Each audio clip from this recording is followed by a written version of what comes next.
Hey everyone, happy Monday. Okay, we were just side chatting before we started about Secret Code of Success, and we have been chatting about this book. Again, I'll make a plug for it. If you haven't read it, it's really so good. Alicia said first book she started and finished in 1 quarter. This is one that I listened to, and now I'm going back and reading and like doing the action items. If you find a really, really good book or resource, you have to read it more than once. Have to. It's like totally different the second time around, and you can like dig into the action items and really put things into action, which like if we're reading stuff, if we're learning but we're not acting on it, then like what is the point, right? You don't want to waste your time. But before we dive into that, does anyone want to share something good from the week? Tell me something good, a personal win, a Plexus win, something fun happened. Anyone have something that they would like to share? You can just unmute and go for it.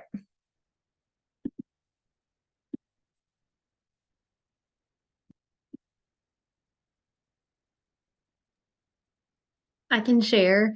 Yeah. We had a couple people on our team who are just seeing like awesome results. Like I just got a message from Sarah who said that one of her girls, first of all, is loving the community, but also she's like, I'm like out, like down sleep. She's like, I'm super exhausted. I've been getting just a couple of hours of sleep, but she's like, I'm making healthier food choices. And she literally messaged her and basically said, like, you're one of the only people who's like gonna get this and like understand. But she's like, even with little sleep, she's like, I'm feeling better and I'm not like sugar crashed at the end of the day. And she's like able to make better food choices. So just like little wins, and then people who are loving resets. And just a quick plug to like get people in those corporate groups because they have been awesome and people are posting in them and they just feel more connected. And I feel like when you're doing it together, it's like way more fun than just like I'm doing it kind of isolated and by myself. So little plug for that.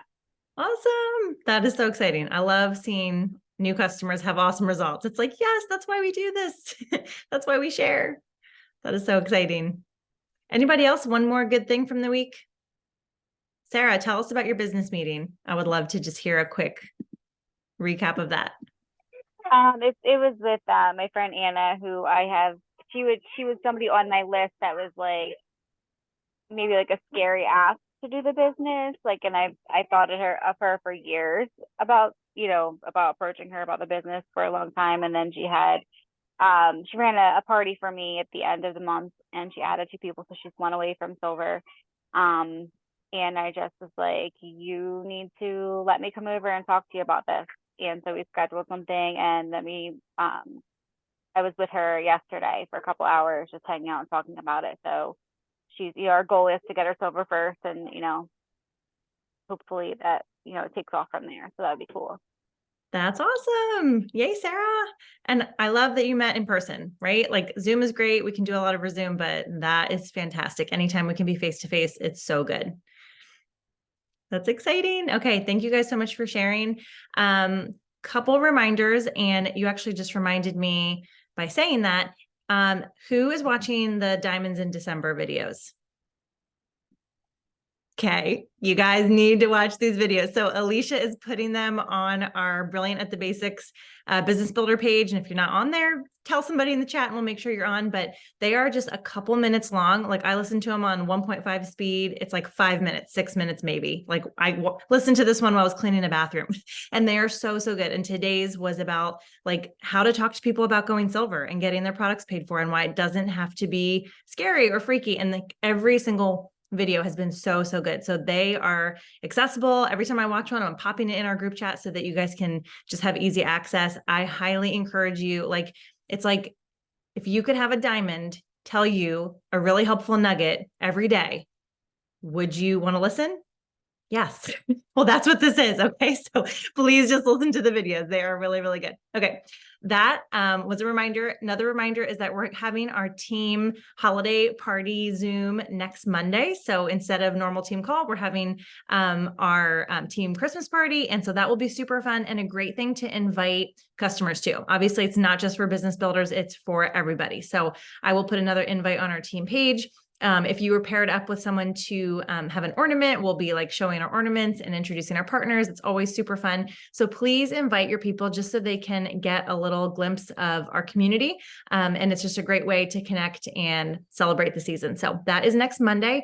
And then upcoming wellness challenge. January is our next big quarterly wellness challenge. They literally come up so fast. I feel like we just had one, but here it's going to be January. So we are doing a challenge group called Balance More in 2024. And we are highlighting obviously balance, but we're going to start with resets. We have all these people that have reset boxes now. Some are using them, some are hanging onto them, but we're going to do a 3-day reset from January 8th to the 10th. So 8, 9, 10 will be reset. And then we're going to do Black Cherry Lime, Hunger Control, and Balance for 21 days, which takes us through the end of January. Okay, so it's reset and then a 21-day challenge. I'll be getting an invite graphic out to you guys. But people could also do triplex and reset and get the free products right now if they're new. It's just a great opportunity for people to get their products.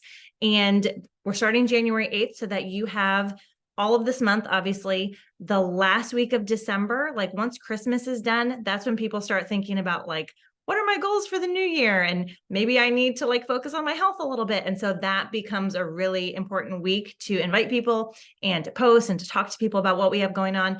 And then we also have the first week of January to help get people on board for the challenge. And then we'll start January 8th. Okay. So that's kind of the reasoning behind that start date.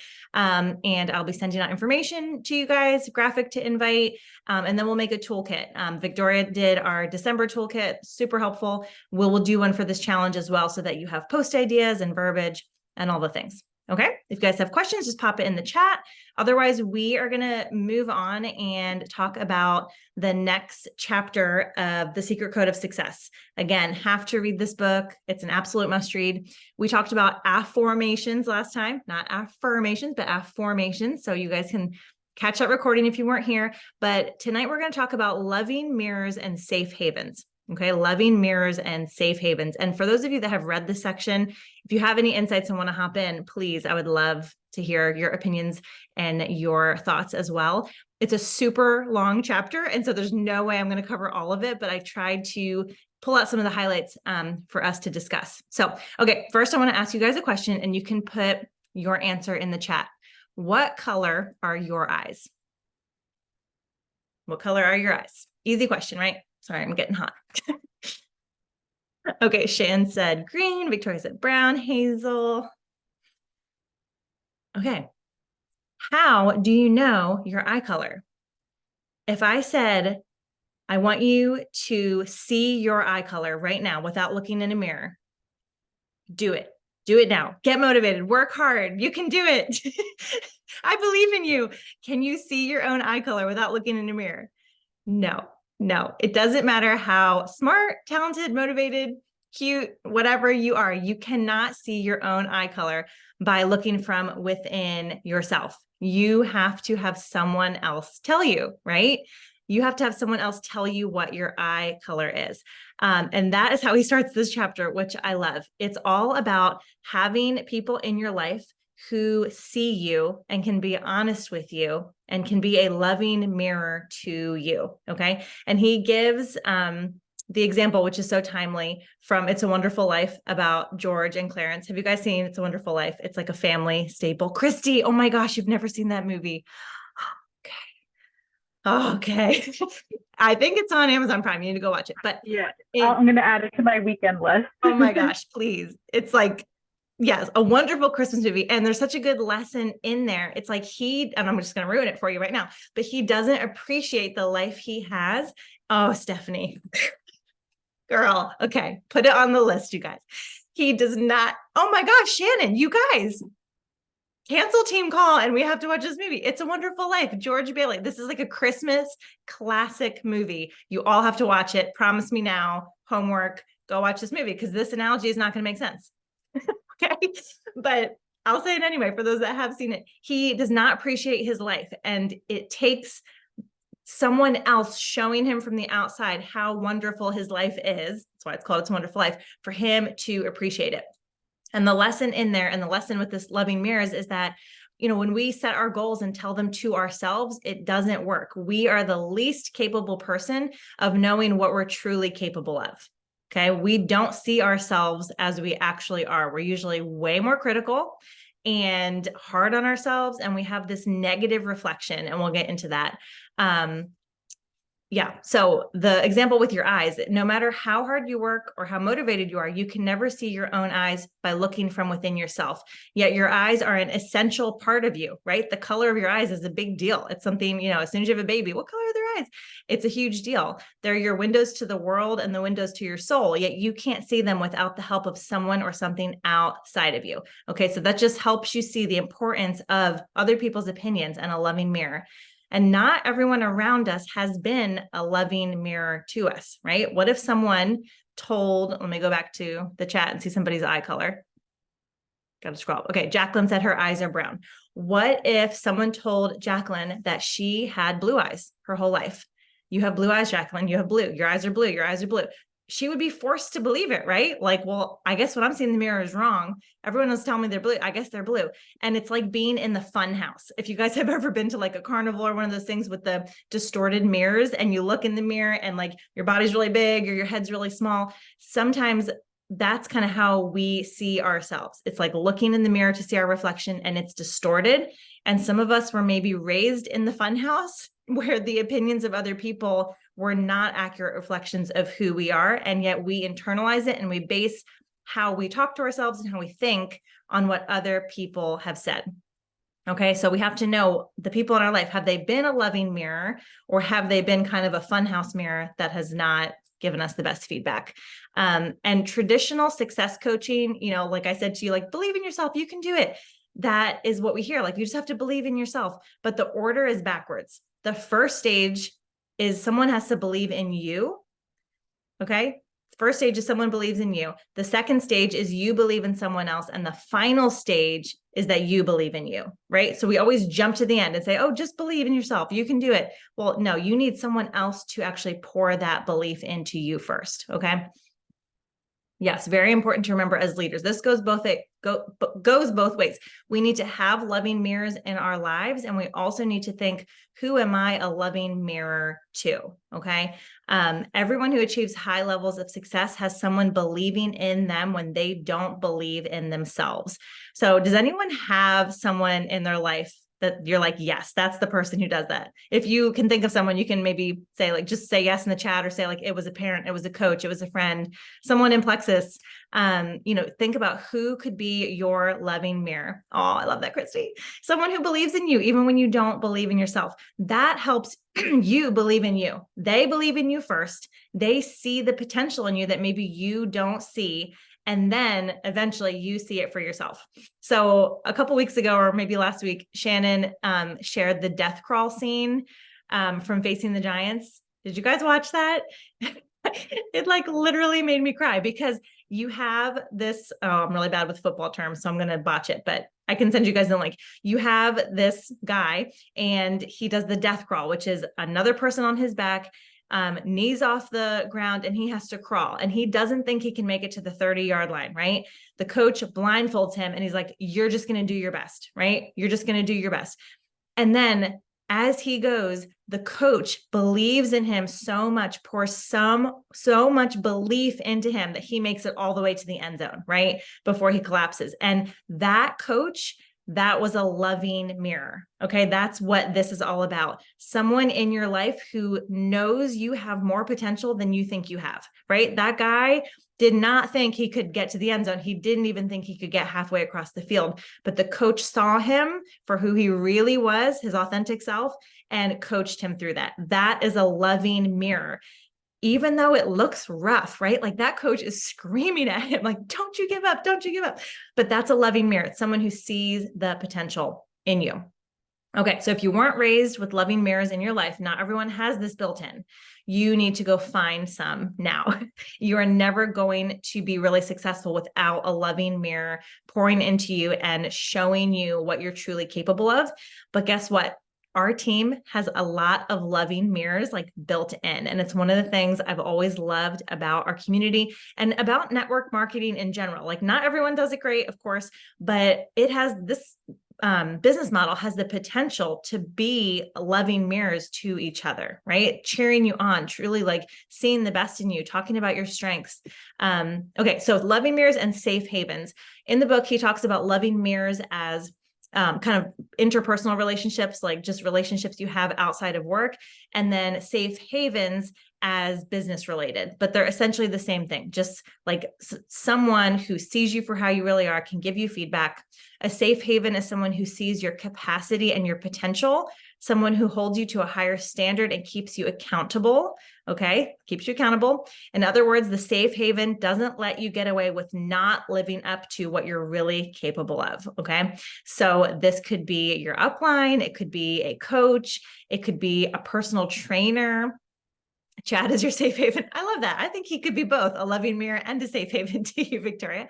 But it's that person that will not let you quit, right? And so if you have someone that's like, you say to them, I'm done, I can't do this anymore. And they're like, Shan, I love you, Shan. And they're like, no, you are not quitting because I know what you're capable of. That is a safe haven. It's someone that you can come to and you're safe, even though it doesn't always feel comfortable. Like that's not always a mushy conversation to say like, no, you're not quitting. It can feel kind of rough. And so that is one thing I wanted to point out is as businessmen and women, we need to be open to constructive feedback. Okay. Through my 6 years with Plexus, this has been a major differentiating factor between people who have gone on to be successful and people who have quit. A lot of times that first time that you're given constructive feedback, or you could call it constructive criticism, some people cannot handle that and they're gone. I literally have seen this like multiple times.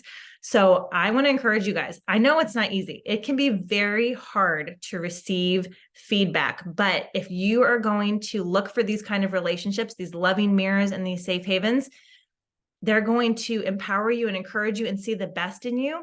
They're also going to see areas where you can grow, and they're going to see areas that are maybe a challenge for you. And when they point it out, it's actually to help you. It's actually to help you take your foot off the brake, or to get out of the rut, or to let go of the baggage that's holding you back. It's intended to help you, but we have to be open to that constructive feedback. So if your initial reaction when someone gives you constructive feedback is to throw the walls up and put the guards up and say, no, like, that's not me. Just take a minute. Like, usually if you just take a minute and you think about it and you just reflect and say, even if you need to say like, let me process that for a minute, right? And sit with it and say, okay, is that true? Whatever that criticism or that constructive feedback was, hopefully it's said in love, right? We're not just like blasting people with like, here's everything that's wrong with you. But if it's said in love and if it's presented in the right way, just sit with it. Is it true? If it is, we need to appreciate that and maybe ask the person how you could do better or how you could change or what you could pivot. If it's not true, then that's fine. And you can be like, you know what? I really don't see that problem. So I don't think I need to put effort there. That's fine. Not everyone has a perfect opinion of you. And sometimes they can be wrong, but sit with it. Be open to constructive feedback. Okay. Very, very difficult. It's so important. In order to be successful, we have to be willing to see where we have opportunity to grow. Okay. So he goes through a couple exercises and I'm going to go through these. You're not going to have time to like do these now, but maybe like jot some things down, or I can send these to you if you want to work through them. But there's an exercise you can do to expose what he calls your negative reflection. It's basically your head trash, right? The stuff that is coming up in your mind all the time, that funhouse mirror reflection where you see yourself as this distorted image. You don't see the things you're capable of. You just see, I can't do this. I want to quit. Maybe this business isn't for me. It's not working, right? That head trash that we have all the time. There is an exercise to expose it and get rid of it. And he calls it excavating and evicting your negative reflection. So think of like a backhoe, right? Just scoop it out. Let's just scoop it out and then evict it, get it out of here. Your negative reflection, like it's got to go, because in order to take our foot off the brake, like we all have the potential to accomplish amazing things, but we keep our foot on the brake. And that's why we feel so stuck.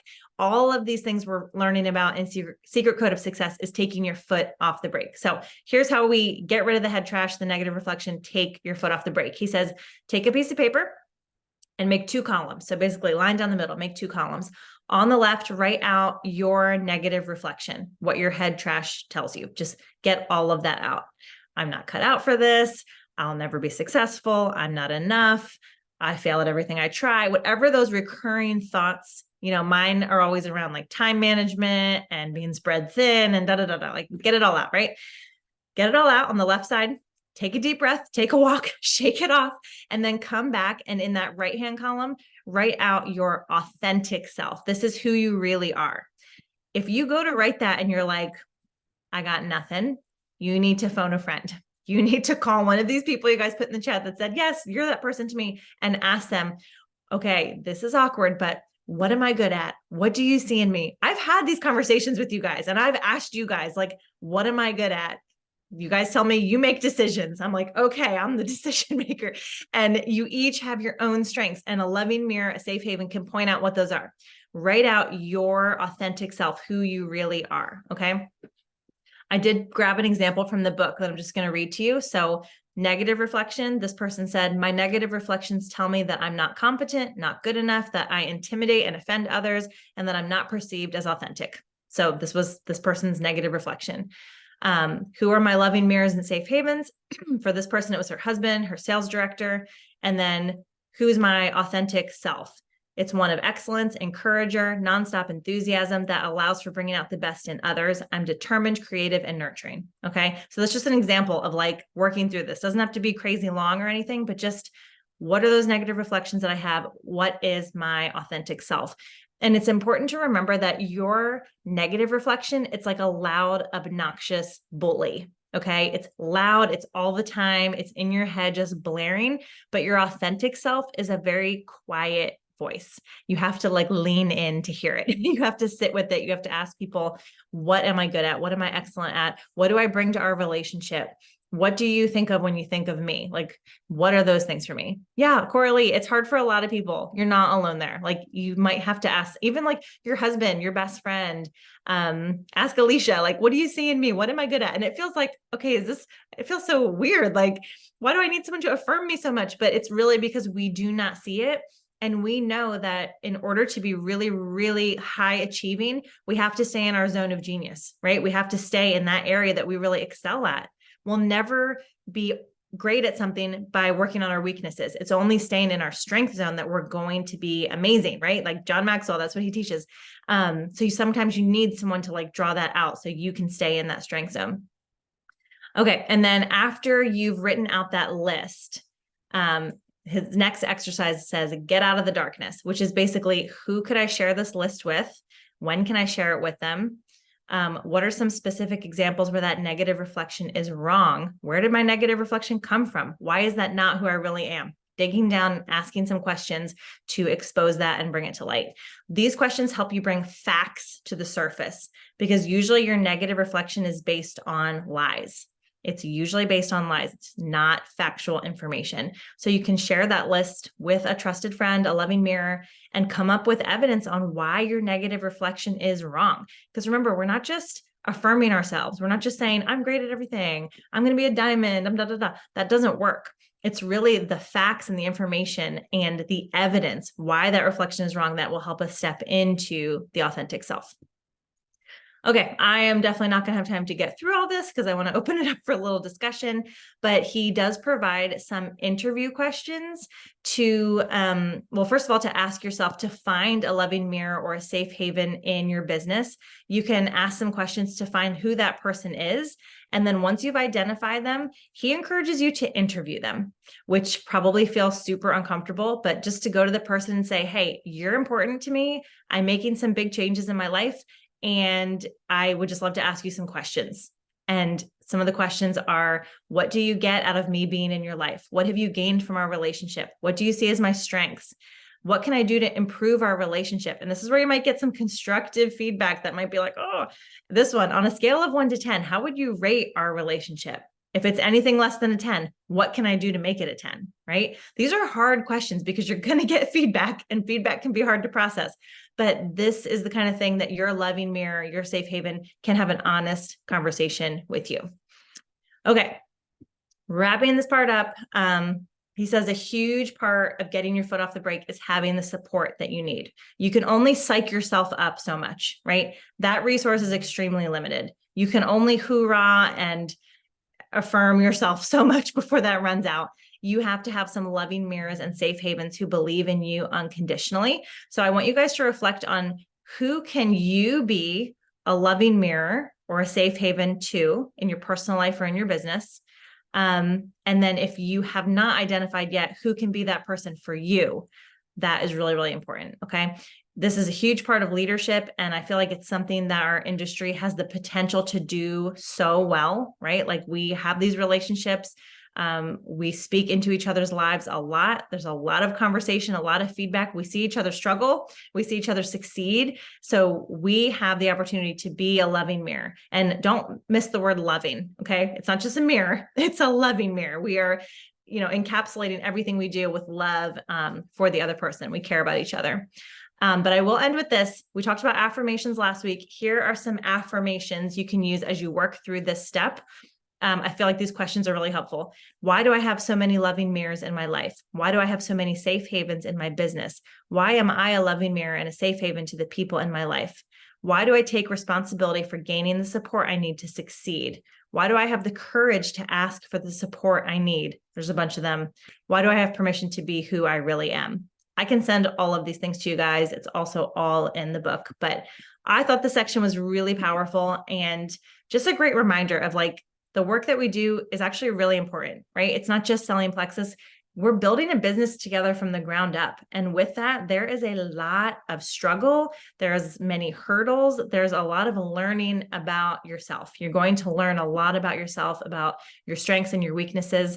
And it's an opportunity like no other because you're bringing people along with you and you can be that loving mirror, that safe haven to them.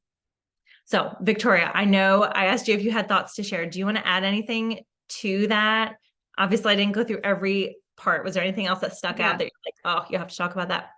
You're fine. I would just say, I forget if you mentioned this in one of the affirmations, but basically I had a thought of like, if you're lacking belief in yourself and you need one of your loving mirrors to pour belief into you, like, you just ask, because I feel like sometimes as leaders, we can get so like, there's so many different moving pieces, right?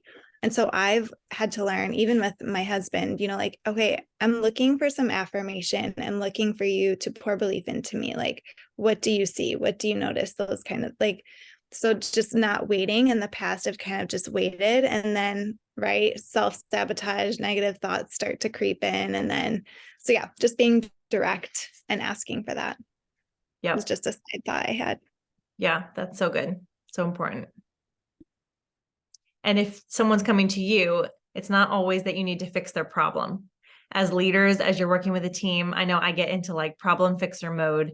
People don't need you to fix their problems. They need you to listen. They need you to ask them questions, to bring out their strengths so that they can solve their problems. We can make suggestions, but don't just jump to problem solving, which can be what some of us do. Anyone else have a thought from this chapter that you wanted to share if you've read it already? Okay. Read the book, read it twice, and go stinking watch It's a Wonderful Life. I am following up with you, Steph, Christy. Who else? Was it you, Shan? You guys. Yes, we need to have some It's a Wonderful Life trivia next weekend. Ooh, that is a good idea. We will do It's a Wonderful Life trivia on our team Christmas Zoom next Monday. So if you want to win a prize, you better watch the movie.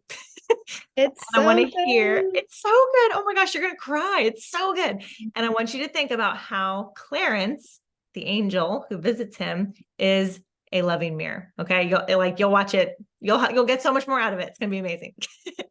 Okay, you guys, have a wonderful week. See you next Monday for our Christmas party. Go invite all your customers. Let them know it's going to be a blast. Love you guys. Have a wonderful week. Bye.